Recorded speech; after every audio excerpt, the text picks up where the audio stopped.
안녕하세요.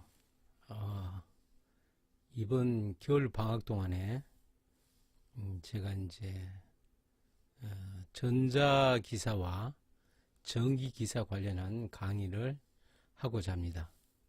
그래서 먼저 전자산업기사, 물론 전자기사나 산업기사나 필기의 내용은 거의 같습니다. 그래서 산업기사 내용을 공부하게 되면 기사 치는 사람도 똑같은 수준의 문제가 있고 몇 가지 추가되는 내용들이 있는데, 일단은 전자기사와 전자산업기사에 공통적으로 출제되는 내용에 대해서 이번 겨울 방학 동안 제가 동영상을 올리도록 하겠습니다. 먼저 이번 시간에는 전자산업기사야 출제 기준에 대해서 일단 알아보고, 다음 시간에는 전기산업기사에 대해서 알아보도록 하겠습니다.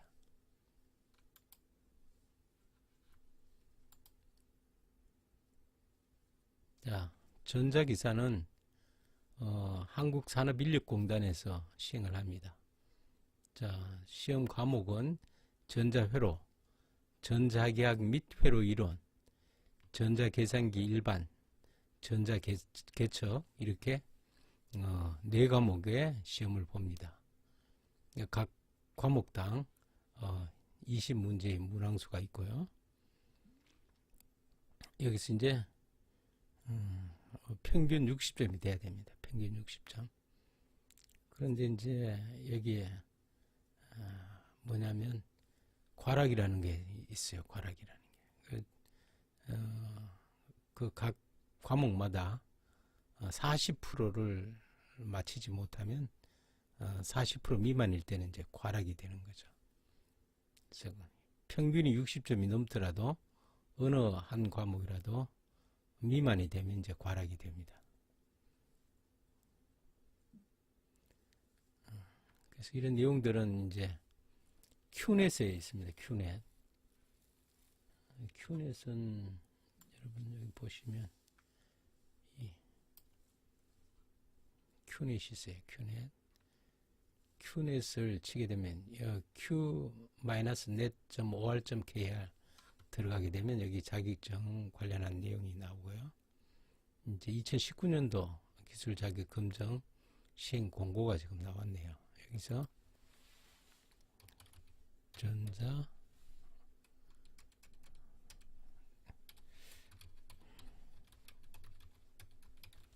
기사 이렇게 치게 되면 관련 자료가 나오겠죠.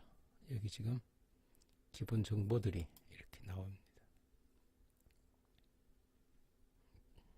아직까지 여기 이제 업데이트가 안 됐네요. 올해도 마찬가지로 1회, 2회, 4회 이렇게 시험을 칩니다. 일정은 뭐 달라졌고요. 여러 가지 이제 보면 여기 출제 기준이 있습니다. 출제 기준.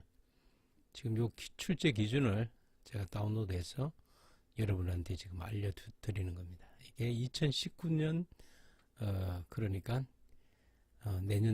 내년도까지 적용되는 출제 기준입니다. 그래서 이제 내년도 이제 1, 2, 4회에 이 시험을 이제 이 기준으로 가지고 치게 되는 거죠. 똑같은 내용이니까 그렇게 참고하시면 되고,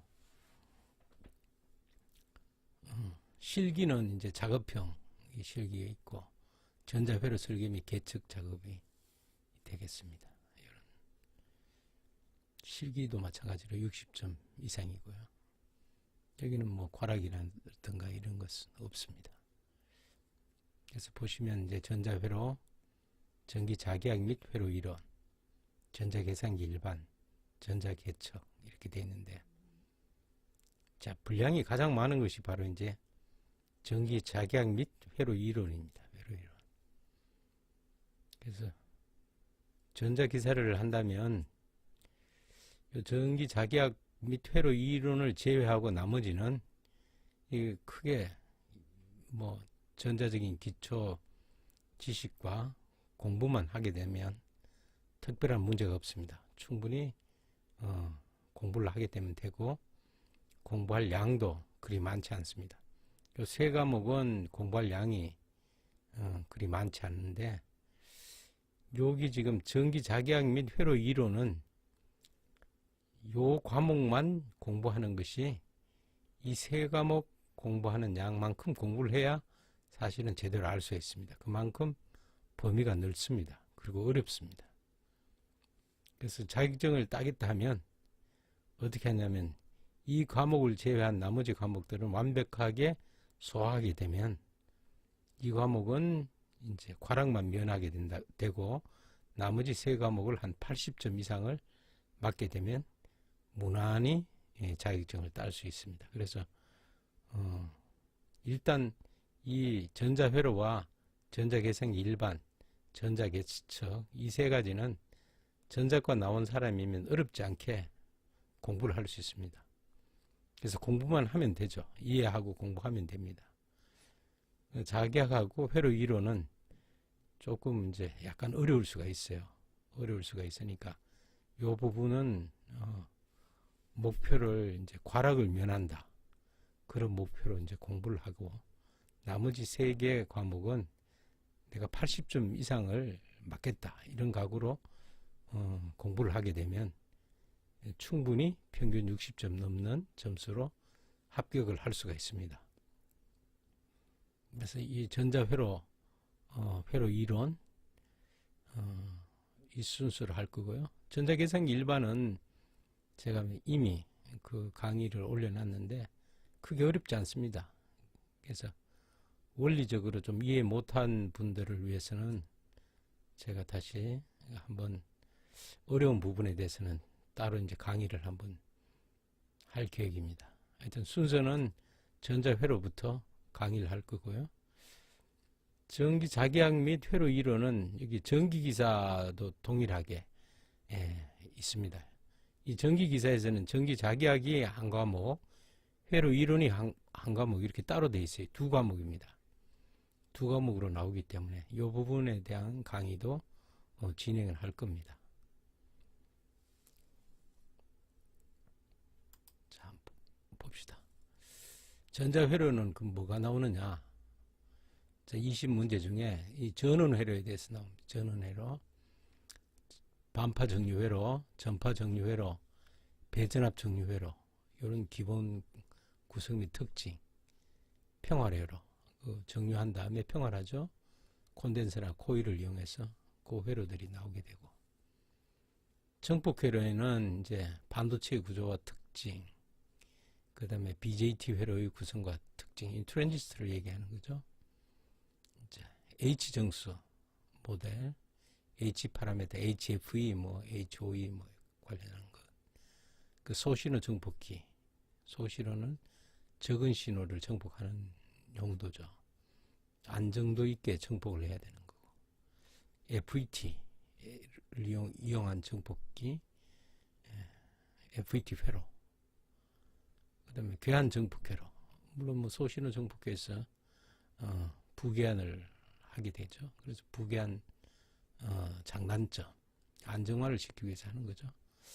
정폭계 분류, 입출력 임피던스 및 특징, 이런 것들은 콜렉터 접지, 이미터 접지, 베이스 접지, 이런 정폭계의 특징에 대해서 이제 배우게 될 거고요. 오펜프에 대해서 이제 나옵니다. 연산 정폭회로, 직류 정폭회로, 레벨 시프트, 드리프트 방지법, 연산 정폭계의 개념과 특징, 부호 변환기, 상수기, 미분 연산기, 적분 연산기, 가상기 이런 내용들이 이제 출제가 되겠죠. 전력 정폭 회로는 싱글 정폭 회로의 동작점, 보아, A급 정폭기 등등 있겠죠. 푸시풀 정폭 회로의 특징, 푸시풀은 전력 정폭 회로에서 이제 빠질 수 없는 중요한 부분이죠. 이런 내용들이 이제 문제로 나오게 되는 거죠.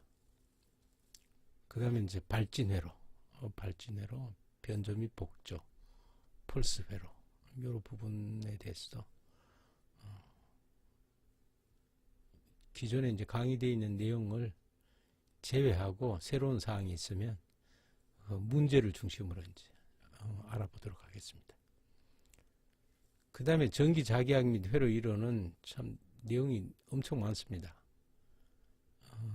이 부분에 대해서는 그래도 한번 이렇게 다른 과목 공부를 한 다음에 이 부분에 대해서도 주요하게 문제가 나올 부분들, 그리고 전기 기사 그 강의할 때 이 부분에 대해서는 상세하게 할 거고요. 전자산업 기사를 치는 그 학생을 위해서 또 요약된 강의를 따로 하도록 하겠습니다.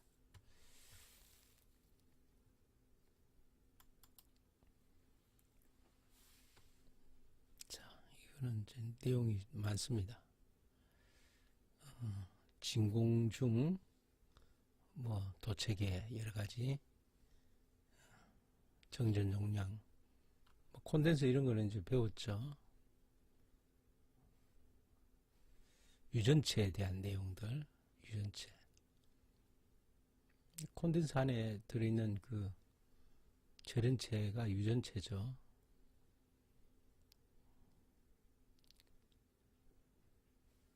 그 다음에 뭐 전기 영상법이라든가 정전기의 2차원 문제, 전류의 재현상, 뭐 여러 가지들, 전류작용들, 컨덕턴스 및 도전율, 저항의 온도계수, 뭐 컨덕턴스, 도전율. 도전율이라는 것은 우리가 저항의 역수죠. 그 다음에 자계에 대해서 여러 가지 내용들이 굉장히 많습니다. 자, 이 내용 중에 여러분들이 이제 그 개념을 알고 있어야 되는 거죠. 전자산업기사에서. 그런데 이제 전기 같은 경우는 이제 이게 한 과목이기 때문에 이제 공부를 지금 많이 해야 됩니다. 그런데 전자산업기사에서는 이제 이게 절반밖에 나오지 않죠. 10문제. 문제에 비해서 공부해야 될 내용이 상당히 많습니다. 그래서 함축적으로 요약해서 공부를 할 수밖에 없어요. 그래서 그 방법에 대해서 나중에 알려드리도록 하겠습니다. 자성체, 자기회로 뭐 등등, 투자율, 자화율. 그렇게 어려운 문제는 나오지 않게 되겠죠. 전자산업기사에서는 실제적으로 그 전기 자기학 배운 사람으로 봤을 때는 쉬운 문제들만 나옵니다.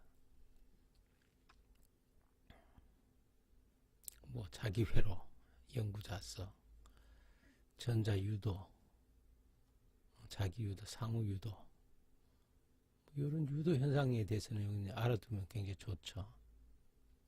그리고 기본이니까 렌츠의 법칙, 플레밍의 오른손 법칙, 이 발전기, 뭐 전동기, 여기에 기본적으로 쓰이는 그 이론이 되겠죠. 자, 이런 내용들이 나옵니다. 여기에서는 여기 좀 어렵기 때문에 여기는 어떤 그 개념만 알면 이제 되는 거예요. 어려울수록 문제는 어렵지 않게 나온다. 개념만 외우고 있으면 맞출 수 있다. 자, 회로망의 내용들이 나오네요. 자, 회로망도 굉장히 좀 이제 공부를 좀 많이 해야 되는 그런 내용들입니다. 태분한 노튼, 뭐 해석, RC 과도현상, RL 과도현상, 이런 과도현상에 대한 것, 교류의 해석, 역률 뭐 등등 있죠. 복소수로 회로망 해석하는 거. 그 다음에 여기 이제 유도결합, 변압기 관련하는 그런 내용들이 나오고, 4단자 회로망, 하이브리드, 그 다음에 뭐 임피던스, 뭐 등등 4단자로 이제 해석하는 방법 나오죠. 프리헤스, 라플라스 변환 뭐 이런 것도 지금 나오고 있고요. 이것도 전기 쪽에서는 조금 공부를 좀 해야 됩니다. 문제가 꼭 나오더라고요. 전자 쪽에서는 개념만 이해하면 될 것 같아요. 그 다음에 이제 전자계산 일반. 일부 컴퓨터를 좀 어렵게 생각하는 사람이 많은데, 전자계산 일반은 상당히 쉬워요. 개념을 잡고 있으면 상당히 쉽고, 마이크로 프로세서 관련한 개념을 좀 가지고 있어야 이제 전자계산기 일반의 문제를 맞출 수 있는데, 뭐 이런 내용들이 그냥 한번 읽어보면 사지선다형으로 쉽게 알 수 있는 거고, 마이크로 프로세서 쪽에 들어가면 조금 이제 이해 못하면 문제를 맞추기 힘들죠. 이제 불대수, 논리 게이트, 순서 논리 회로와 조합 논리 회로, 이 부분에 대해서 이제 아셔야 되고, 계측기는 이제 계측기의 전반적인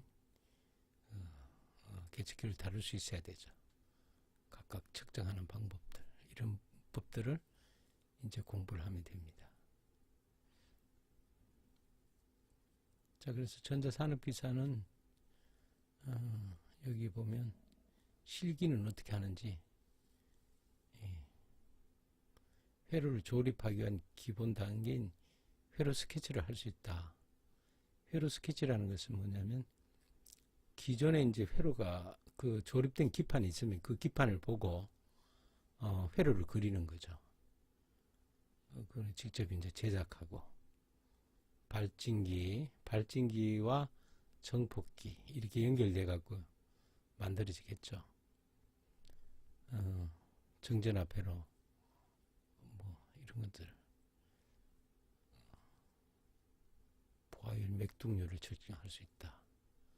카운트 조립 동작, 뭐 카운트 회로, 뭐 FND 3번 세그먼트 써서 숫자가 올라가는 거죠. 이제 복합적인 회로들이 있어요.